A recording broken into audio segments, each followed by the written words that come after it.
Hey everybody, and welcome back to the Press Start to Begin podcast, iconic games and timeless adventures. I'm Pixel Pete, your guide to all things retro gaming. And I'm Glitchy Gwen, your co-pilot on this journey through gaming history. This time, we're stepping into the ring with a true legend. Punch-Out! This game isn't just about throwing punches, it's a cultural phenomenon. That's right. It's been knocking out players for decades. And before we jump in and start trading blows with Class Joe and King Hippo, Oh yeah. let's take a step back and appreciate how this iconic franchise got its start. You might be surprised to learn that the very first Punch-Out game came about because Nintendo had a surplus of, get this, TV screens. It's true. After the massive success of Donkey Kong in 1981, Nintendo found themselves with a warehouse full of extra screens. From those arcade cabinets. Exactly. They needed a new game to utilize them, and Jinyo Takeda, who was a general manager at Nintendo at the time, had a brilliant idea. What's that? A two-screen boxing game. Oh, that is incredibly clever. Talk about making lemonade out of lemons. Or, in this case, a legendary game out of leftover TV screens. So this first Punch-Out game, the one with the two screens, hit arcades in 1984, right? You got it. First in Japan in February, then the US in March. For those of you who might not be familiar with arcades, picture a place packed with coin-operated games, flashing lights, and the sounds of joystick mashing and button-pounding glory. It was the place to be for gamers back in the day. The arcade. A sacred space for gamers of a certain vintage. I can practically smell the pizza and hear the tokens clinking. Oh, I know it. So Punch-Out is born in the arcade, this wild world of two screens and boxing action. But it didn't stay there, did it? Nope, it didn't. The series expanded with Super Punch-Out, also in arcades later that same year, but it wasn't until 1987 that Punch-Out truly entered the mainstream. Oh, yeah. With the release of Mike Tyson's Punch-Out on the NES, or the Nintendo Entertainment System for you younger listeners. Mike Tyson's Punch-Out. On the NES, this is the one that really took the world by storm, right? The one that introduced a whole generation of gamers to Little Mac, the underdog boxer from the Bronx, and his colorful cast of opponents. Absolutely. Not only did it bring Punch-Out into homes around the world, but it also introduced a storyline for the first time. Interesting. Giving players a reason to root for Little Mac as he climbed the ranks of the World Video Boxing Association. The WVBA. Or WVBA. That's all. It wasn't just about knocking out opponents anymore. It was about Little Mac's journey, his determination to become the champion. It gave the game a whole new layer of depth and emotional investment. And let's not forget the iconic opponents he faces along the way. Oh, yeah. Glass Joe, the bumbling Frenchman with a glass jaw. Of course. King Hippo, the rotund ruler with a weakness for his stomach. And, of course, the legendary Mike Tyson himself, the final boss standing between Little Mac and the championship title. Speaking of Mike Tyson, can you talk a bit about the licensing situation with him? There's a whole story there, right? Right. And how it ultimately led to his removal from the game. Right. So Mike Tyson was at the peak of his boxing career when the game was released. Nintendo secured the rights to use his likeness, and his presence in the game was a huge EE selling point. For sure. However, as Tyson's personal life and career took some dramatic turns, when the license expired, Nintendo opted not to renew it. It was a big deal back then. Yeah. I remember hearing rumors about it on the playground. So what happened to the game? Did they just leave the final boss slot empty? They couldn't exactly have Little Mac fighting a ghost in the championship match. So they replaced Mike Tyson with a fictional character named Mr. Dream. He's essentially a palette swap of Tyson with the same moves and everything, but with a slightly less recognizable face. Yeah, I always thought Mr. Dream looked a bit familiar, like a slightly off-brand version of Iron Mike. It's a fascinating example of how real-world events can impact even the virtual world of video games. The legacy of Mike Tyson's Punch-Out continues to this day, even with the licensing changes. It truly cemented the series' place in gaming history. It's amazing to think how a simple idea born from a warehouse full of extra TV screens evolved into such a massive and enduring franchise. It's a testament to the ingenuity of the developers and the enduring appeal of the gameplay itself. All right, so we've covered the origins of Punch-Out, from those surplus TV screens to its evolution into a home console phenomenon. But what about the gameplay itself? What makes Punch-Out so unique and engaging for players? What sets it apart from other boxing games? Well, at its core, Punch-Out is a game of timing and pattern recognition. You control Little Mac, who can throw left and right punches, dodge block, and deliver that powerful uppercut. Ah, the uppercut. So satisfying to land. Oh, yeah. But you gotta use it wisely. It's not just a button masher. Exactly. But the real brilliance of the gameplay lies in the opponents. Each one has their own distinct personality fighting style, and those tells are key to success in Punch-Out. Those tells are like little mini puzzles you have to solve in real time. It's not just about reacting, it's about anticipating your opponent's moves based on those subtle cues, whether it's a twitch of the eyebrow, a shift in stance, or a signature catchphrase. Precisely. It's not about button mashing. You have to carefully observe your opponent, anticipate their attacks, and exploit their weaknesses. And as you progress through the game, the opponents get tougher, their tells become more subtle, and the pace quickens. It's a real test of your reflexes and your ability to adapt. And let's not forget about one of the most interesting mechanics in Punch-Out. Oh, yeah. Blocking too much can tire Little Mac out. Yeah. It adds a layer of risk management to the gameplay. I like that. You can't just turtle up and wait for the perfect opportunity. You have to be aggressive and go for those openings, but you also can't be reckless. It's such a clever design choice, forcing players to think strategically about their defense. It mirrors the fatigue that real boxers experience, pushing them to be more aggressive and take calculated risks. It's not just about throwing punches, it's about managing your stamina and knowing when to strike and when to defend. This balance of offense and defense, combined with the puzzle-like nature of deciphering opponent patterns, is what makes Punch-Out so addictively challenging and rewarding. It's a game that keeps you on your toes, constantly analyzing your opponent, looking for those openings, and trying to predict their next move. It's a testament to the developer's genius that such a seemingly simple concept can have so much depth and strategic nuance. It's not just about winning, it's about learning, adapting, and mastering the art of boxing within the constraints of the game's mechanics. And let's not forget about the characters themselves. They're larger than life. I mean, who could forget Glass Joe's utter incompetence, or King Hippo's, well, his everything? They're unforgettable. Each opponent is a caricature, but they're so well crafted and animated that they feel like real personalities. And the way they're introduced with their little bios and theme music adds so much to the overall experience. It's like a boxing spectacle. But instead of real fighters, we have these over-the-top, hilarious characters that we can't help but root for or against. They're a huge part of what makes Punch-Out so memorable and entertaining. And you know, this focus on distinct personalities and tells wasn't just limited to Punch-Out. It actually influenced a whole generation of fighting games and even other genres that rely on pattern recognition and timing. Oh, definitely. You can see echoes of Punch-Out in games like Street Fighter, Tekken, and even rhythm games like Guitar Hero. The idea of learning your opponent's moves and reacting accordingly, that's become a staple of so many genres. What's fascinating here is how Punch-Out's core gameplay loop, this blend of action and puzzle solving, transcended the boxing genre and left a lasting impact on game design as a whole. It's a true testament to the game's innovative spirit and its ability to inspire future generations of game developers. It's amazing to think how a game that was initially conceived as a way to use up leftover TV screens ended up shaping the landscape of video games in such a profound way. But Punch-Out. Story doesn't end with Mike Tyson's Punch-Out on the NES. What can you tell us about the later games in this series and where the franchise stands today? Well, the series definitely didn't just hang up its gloves after the success of Mike Tyson's Punch-Out. In 1994, we saw Super Punch-Out, released for the Super NES. Yeah. And that one took us back to those arcade roots. So less focus on Little Mac's story and more about pure boxing action. Exactly. Super Punch-Out on the SNES brought back that fast-paced, challenging gameplay that made the original so popular.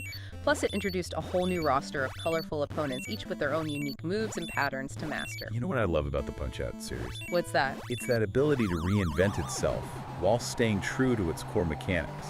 It's like they're saying, hey, we can evolve, try new things, but we're never going to lose sight of what makes Punch-Out special.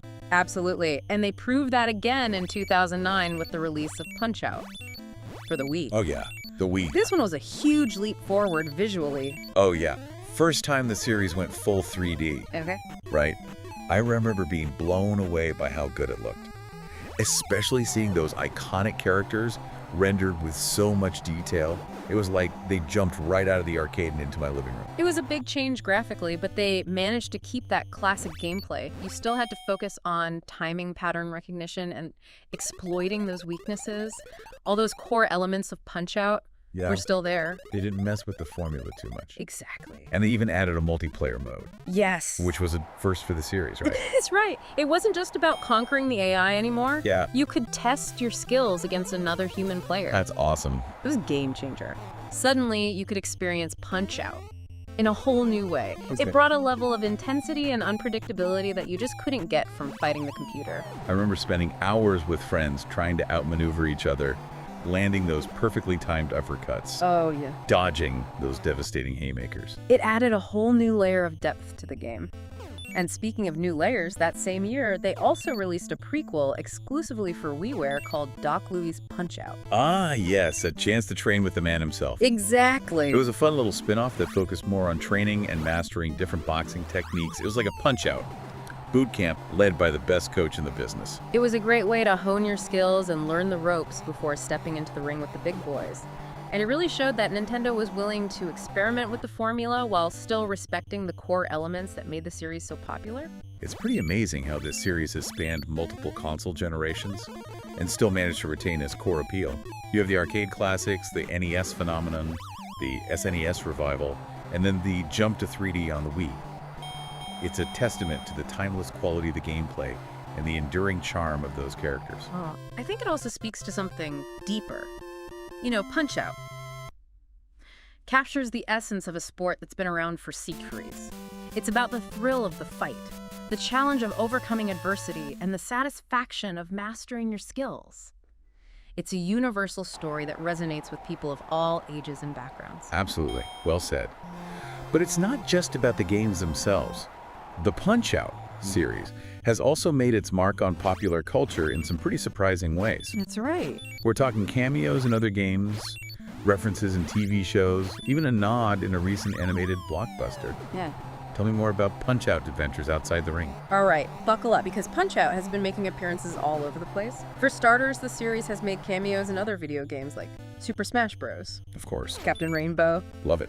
and even Fight Night Round 2. Hold on, Fight Night Round 2. The gritty, realistic boxing game.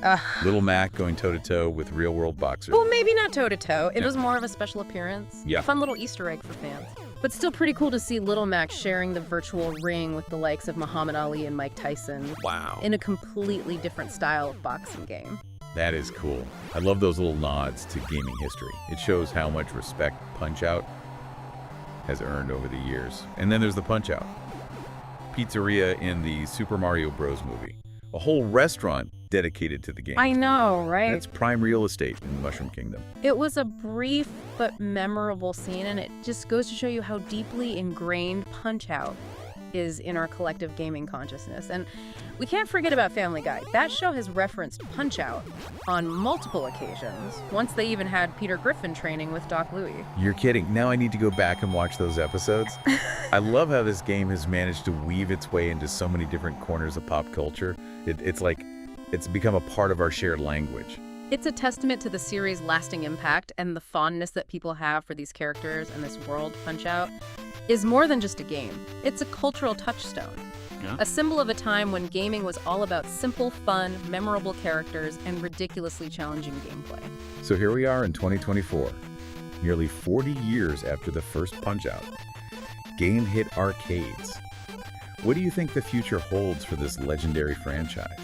Is it time for Little Mac to step back into the ring? That's the million-dollar question, isn't it? Yeah. There's definitely a hunger for a new Punch-Out game. I mean, who wouldn't want to experience those perfectly timed dodges and those satisfying uppercuts with today's technology? I know I would. The question is, what would that look like? How do you modernize a classic without losing its soul? It's a tough balance to strike. You want to stay true to the spirit of the original, but also bring something new to the table.